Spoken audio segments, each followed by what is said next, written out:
Hello, this is Dr. Rosie Kuhn, and this podcast series is called Aging Like a Guru. Who, me? So first of all, I want to say two things. First of all, anytime I use anyone's name in these podcasts, I always change the name of the person I'm talking about or change their circumstances to protect their confidentiality.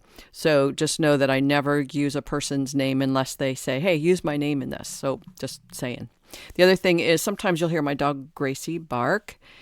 She's resting and all of a sudden she just perks up and barks and that might show up. So I just want to let you know that might happen. All right. So I want to share with you about my client Holly. And Holly is in her mid-50s, and she is a remarkable woman. She's been on a spiritual path for most of her life, as most of us have been, but more on a spiritual path intentionally and with dedication and commitment. And at the same time, she's a human being on a human path.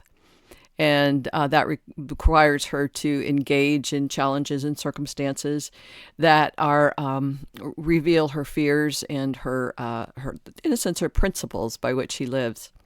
So yesterday, Holly had just come back from vacation a week, and she says, okay, it's time for me to get back to work, and I need to get accountable and responsible for my money. So she said, I got to get back to work. And I said, so Holly, what does that actually mean? And the question was focused on are you talking about your consensus reality principles of I don't have enough, I have to work, I have to work really hard to make it happen, those principles? Or are you talking about getting back to work on your spiritual principles? And so I said, what are you working at? And she said, I need to get responsible and accountable for my money. And I go, what does that really mean to you? And then I described, just like I said to you, that is she coming from fear and lack, which in a sense is the primary focus and principle of our consensus reality. Basically, I'm not enough and I'm not doing enough. So I always have to think about being productive. Or, I said to Holly, are you thinking more about who you are and what you need to be working at in terms of your spiritual principles, which means I'm 100% potentiality in this moment. I am open and loving and accepting the prosperity that's always with me. And she paused and she goes, yeah, I think it's the second one I'm really needing to work on. But my tendency is to fall back on the tendency to think about what I need to do, how I need to market myself, how much money I have to make, and how much money I need to spend, all of those kinds of things. So it was really an interesting conversation, and it reminded me of that place where I have to train myself continually to come from my spiritual principles, that I am already whole, that I am not lacking, my circumstances are not lacking. It's just there's no lack. It's a big principle. So then this last night, I had this interesting dream, and the dream was that I was facilitating a retreat. And I had 5 participants, and each participant was given tasks to do, and that somehow included having sewing machines and fabric and stuffing and things like that. So they were doing what they needed to do to get the tasks done during the retreat. And so here I was. I was watching all of this, and then I woke up and I thought, gee, this is an interesting dream. Like, I wonder what it's about. And the latest orientation of my dream analysis, if you will, that's in air quotes, is that what's the experience I'm having as I'm in the dream? So me as the facilitator, I found myself anxious, frustrated, and impatient.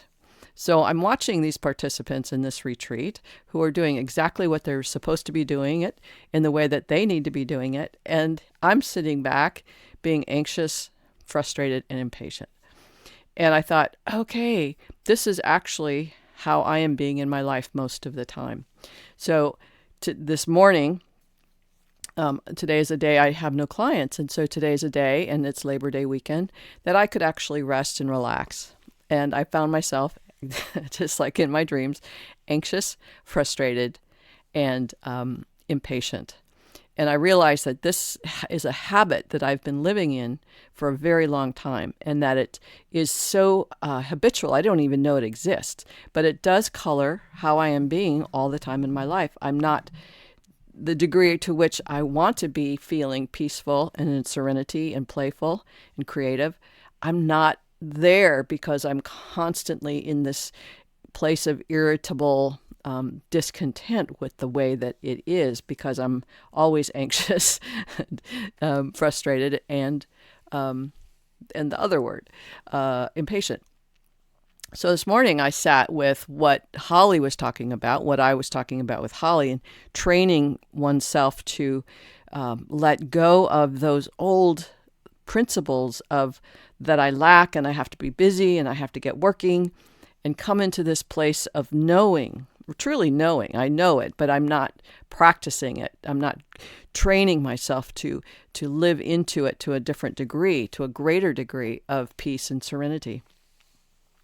So as I was reading Oneness, which brought up another element of this conversation with me, which was, how do you train yourself? How do I train myself to be in this place more and more often so it becomes sustainable? It's not yet sustainable for me, but I'm working at it. So coming back into the dream and looking at the situation, it was like, how do I bring myself into a state of patience and acceptance and allowing, as opposed to frustration, anxiety, and impatience. And it was like I found myself going into a treehouse. I climbed this treehouse and I went through the door in the floor, got up there, and I closed the door.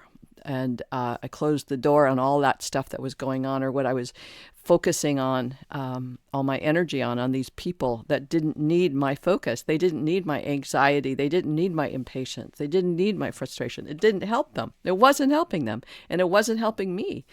So what's the point? What's the point?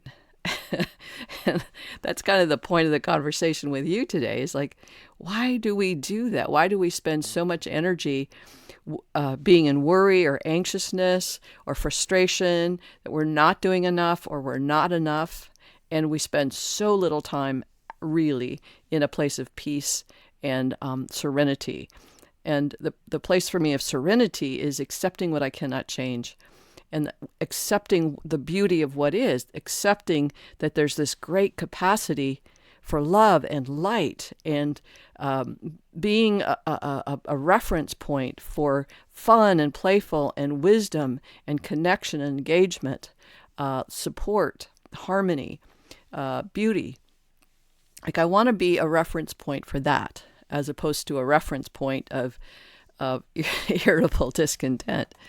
And a few weeks ago, somebody on the island here saw me at the post office, and she said, "Your life inspires me." And it was like, wow, that's very cool. That is the kind of reference point I want to be in the world. So I really appreciated having this dream, and I really appreciate quite often the work that my clients are doing, because for me, it brings up where I'm needing to look at myself. Not just look at, but look at and train myself to do it different. Train myself to see, first of all, the habits of anxious self-judgment, impatience with others, frustration where frustration with what I'm not yet, or where I'm not yet. And being able to say, okay, I have to let that go, because what I want more than that, and we kind of talked about sacrifice last couple podcasts ago, but what I want more than that is this place of serenity and peace and love and beauty and connection with myself, this place of harmony and a fullest expression of myself, which doesn't come when I'm in anxious, frustrated impatience. So just encourage you to be curious about what's the reference point that you are in your life for yourself, and for potentially your children or people that you're serving. What is that reference point that you want to be for others? More importantly, what's that reference point you want to be for yourself? And what might you need to look at training yourself to do different so that you're actually able to come to that point for yourself? We can't be that for others. There's a lot of therapists in the world that try to be that for others. The same with coaches or psychotherapists or psychiatrists who are trying to tell people how to do something when they themselves are not practicing it themselves. That practice what you preach, walk your talk kind of stuff. So the better we are at becoming what we want others, it's what Gandhi said, be the change you want to see in the world. The more that you're able to practice that yourself, especially if you have children or grandchildren or people young people that you want to influence in the world, you got to walk the talk. And it's a big practice. It's a big practice. And so I would encourage you, if you need support, hire a thinking partner, hire a coach, hire somebody that can be that for you so that you have a point of reference for yourself, what you're looking for. All right, that's pretty much it for now. I have 12 books I've written, and you can find them all on my website, theparadigmshifts.com. One in particular, Cultivating Spirituality in Children, 101 Ways to Support Your Children in Soaring. It's a really great book to look at how you need to be, how you need to consider yourself or think about so that you can be a greater influence or reference point for your children. I look forward to talking to you again. If you have any comments, you can leave them with me at Rosie at the paradigmshifts.com or at the Facebook page, Aging Like a Guru. All right, big hugs to you. Blessings. Bye for now.